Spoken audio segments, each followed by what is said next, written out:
asumir responsabilidades. Por eso molesta la actitud de la Municipalidad de San Juan de Lurigancho.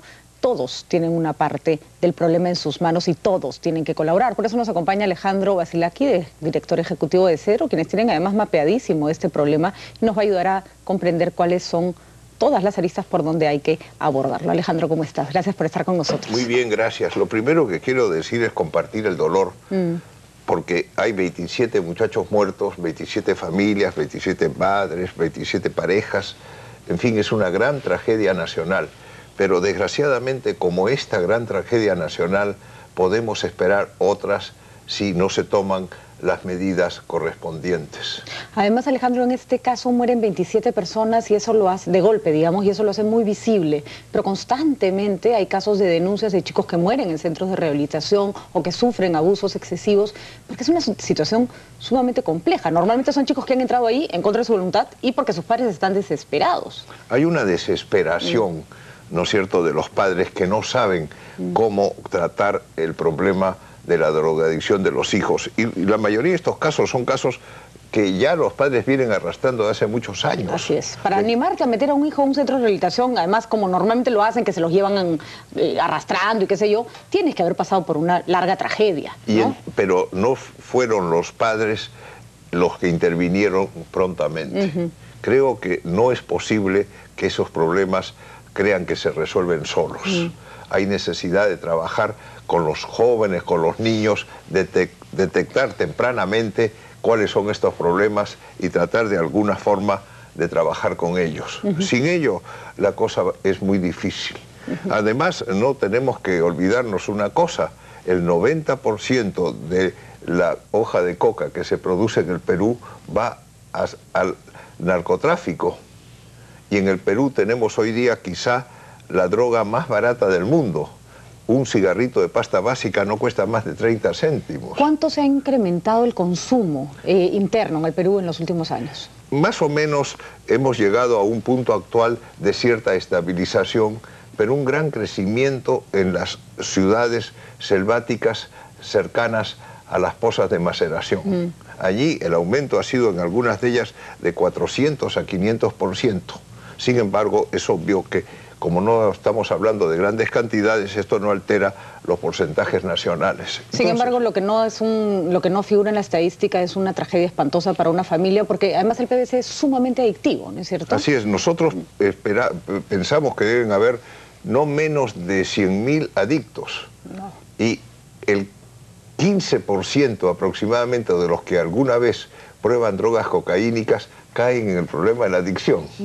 Que no es un porcentaje bajo, ¿no? Sobre todo en un país donde además el acceso a la droga es muy sencillo. No, un 15% es realmente enorme. Entonces, por eso es que hablamos que deberían haber alrededor de 100.000 personas que están en necesidad de ser tratados en los problemas de adicción. Incluso, Alejandro, para que una persona sea tratada a tiempo, no solo se necesita de la voluntad de la familia, sino de un aparato que acompañe este trabajo, porque un padre, por más preocupado que esté, si no tiene los recursos o no sabe qué hacer, probablemente tome todas las decisiones equivocadas. ¿Qué le toca al Estado ahí? La mayoría de estos casos son casos que ya comienzan a los 5, 6, 7 años, con comportamientos que deben ser detectados por los maestros y que deben ser tratados eficientemente.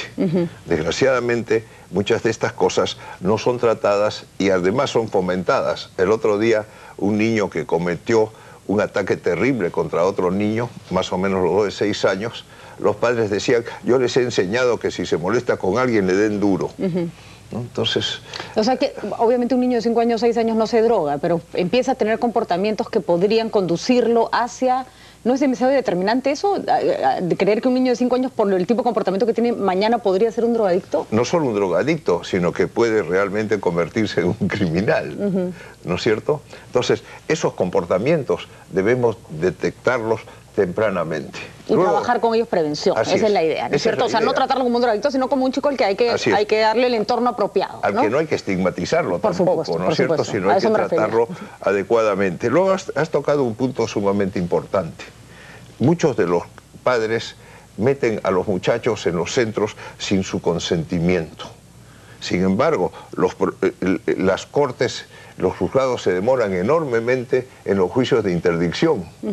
Los juicios de interdicción tienen que ser aligerados. Obviamente que tienen que presentarse las pruebas para que se declare a una persona interdicta y pueda entrar legalmente, aún contra su voluntad, a un centro de rehabilitación. Vamos a aclarar, Alejandro, después del corte, ¿qué quiere decir declarar a una persona interdicta para que los padres que tienen estos problemas sepan justamente cómo ayudar a sus hijos legalmente, sin contravenir la ley, que es algo que los puede meter en un grave problema después? Vamos a una pausa y volvemos.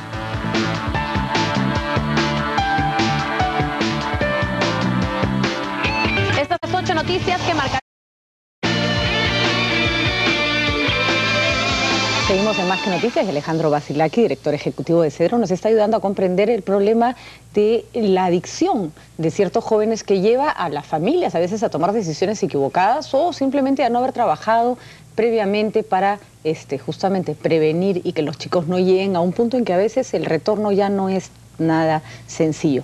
Alejandro, hablábamos de la necesidad de detectar ciertas conductas riesgosas en chicos que en realidad con un buen trabajo de prevención, de apoyo a la comunidad, chicos en ambientes sanos suelen ser chicos mucho menos propensos al consumo de drogas. Y las tutorías en los colegios, ¿no es cierto? Habría que dedicar y adiestrar a los tutores en los colegios a la detección temprana. Y además que los chicos tengan espacios donde encontrarse sanamente, ¿no es cierto? El deporte, las actividades comunales. Hay que abrir los colegios los fines de semana. Así es, algo tan elemental, ¿no? ¿No es cierto? Ahí hay excelentes instalaciones que deberían ser puestas al servicio de la comunidad. Yo sé que todo esto tiene una incidencia presupuestal.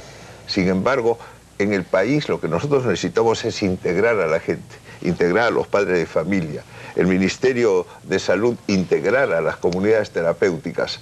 No es posible que nosotros vivamos en compartimentos separados, compartimentos estancos. Por ejemplo, se habla mucho de la salud mental, ciertamente, pero la salud mental no es únicamente problema de un ministerio, es un problema de la nación. Por supuesto, de todos, ¿no? ¿No es cierto? Y que todos debemos colaborar a ella.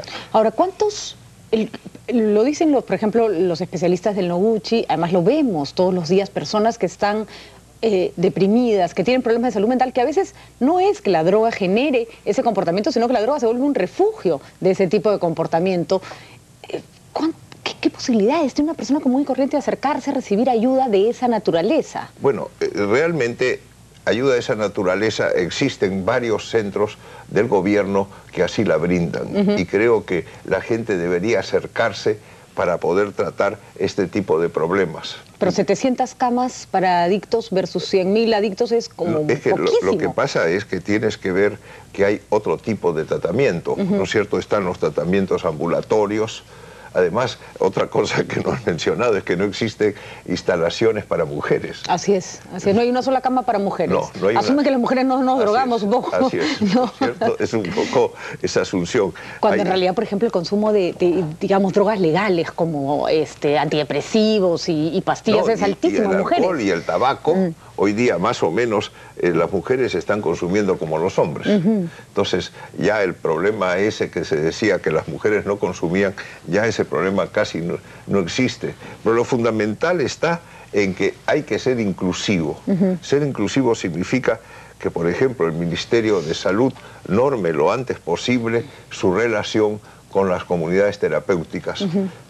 Una de las cosas más importantes es, por ejemplo, el Ministerio de Salud debe tener hoy día, no sé, unos 170 psiquiatras, de los cuales en Lima deben estar 160 y el resto, los otros 10 o 15. O sea que el resto del Perú puede morirse de la angustia y nadie los va a atender. En todo el país. Y entonces tienen que incorporar dentro de la normativa que los psicólogos clínicos debidamente adiestrados también pueden ser directores de comunidades terapéuticas. No sé si existe una estadística al respecto, Alejandro, pero ¿en cuánto tiempo un chico que prueba, por ejemplo, una droga cocaínica puede volverse un adicto problemático? No sabemos. No sabemos. Una vez un muchacho panameño, que lo encontré en Lima, me dijo, ayer consumí pasta básica y me di cuenta que nunca más en mi vida la podría dejar.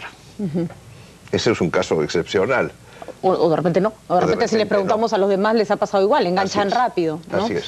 Entonces, esto puede ser muy variado de acuerdo con las personas, ¿no? Carlos Alberto Seguín hablaba del yo débil, y el yo débil significa que esta gente, muchos de ellos, simplemente al comenzar a consumir las drogas, caen casi inmediatamente en el problema de la adicción. De la adicción. Ahora, Alejandro, normalmente una persona que ya requiere internamiento es una persona con un grado de adicción muy avanzado, y eso implica un tratamiento costoso. ¿Qué cosas, o sea, una persona que es recluida en un centro de rehabilitación, qué tipo de tratamiento debería recibir mínimamente para apostar a una curación? Mucha gente habla del proceso de la desintoxicación, que es quizá lo más sencillo. El gran problema es el proceso posterior que permite que la gente deje de consumir, no solo de consumir, sino que pueda tener un tipo de vida totalmente diferente. Las estadísticas nos cuentan que alrededor del 40-50% de las personas son exitosas en su tratamiento cuando esto es bien llevado. Y estamos hablando de asesoría psiquiátrica, de uso de psicofármacos para combatir probablemente problemas de ansiedad o de consumo, además de la alimentación y el alojamiento. O sea, si a estas personas les están cobrando 40 soles mensuales por el tratamiento de sus hijos. Es imposible.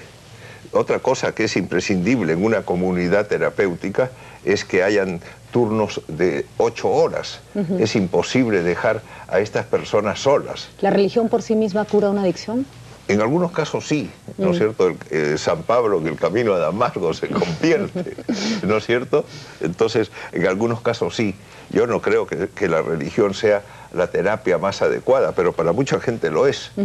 Y ciertamente hay comunidades católicas, hay comunidades evangélicas que están dando su servicio y que creo además que el Ministerio de Salud debería entrar en contacto con ellos. Esto tiene que ser un problema integral, no puede ser un problema que únicamente llegue a nuestros oídos y a nuestros ojos cuando sucedan tragedias como la que estamos el día de hoy viendo. Sobre todo porque cuando el que denuncia es una persona que está recluida en un centro de rehabilitación, que ha sido metido contra su voluntad, nadie le cree, pues. No, nadie le cree, porque se me han encerrado, me han golpeado y dicen, ay, lo que pasa es que se está quejando porque quieren además que lo saquen, son manipuladores. ¿no? Exacto. No son los porque grandes. Además son personas que mienten mucho. Así son los grandes manipuladores. Y entonces los corazones de las madres, ¿no es cierto? Ay, cómo no, imagínate, ¿no? Qué pena. Qué pena ver a un hijo en esas circunstancias. Así es, ¿no es cierto? Entonces, las madres, pues, creen a sus hijos a pie juntillas y hacen lo posible por sacarlos. En la mayoría de los tratamientos, lo que se busca es que en los primeros meses haya cierto aislamiento.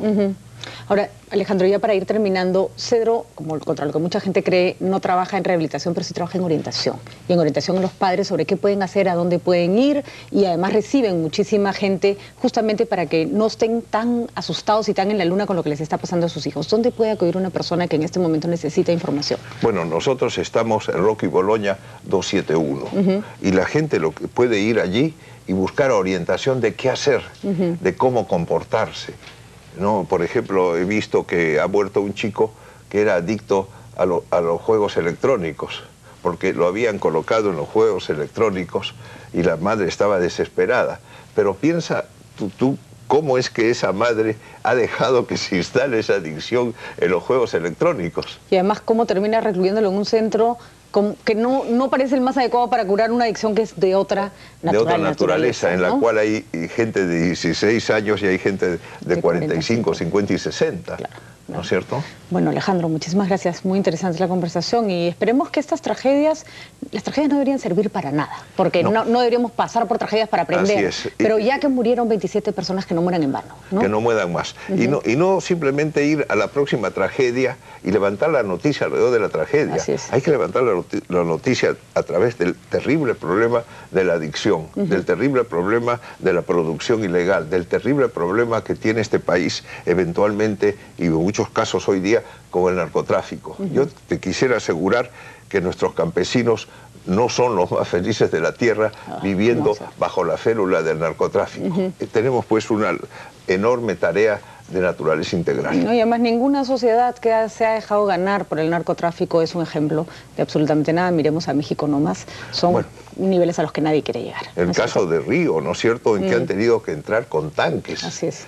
las favelas, ¿no? Así es. Bueno, Alejandro, muchísimas gracias por estar acá. A ti. Y ya saben, Cedro siempre ofrece información importante y sobre todo les ofrece la posibilidad de tomar las decisiones apropiadas en un problema que siempre es complejo y en el que uno muchas veces se siente muy solo. Nos vamos a una pausa y tras la pausa seguiremos abordando este tema. Regresamos con Malena Pineda, representante de la Defensoría del Pueblo.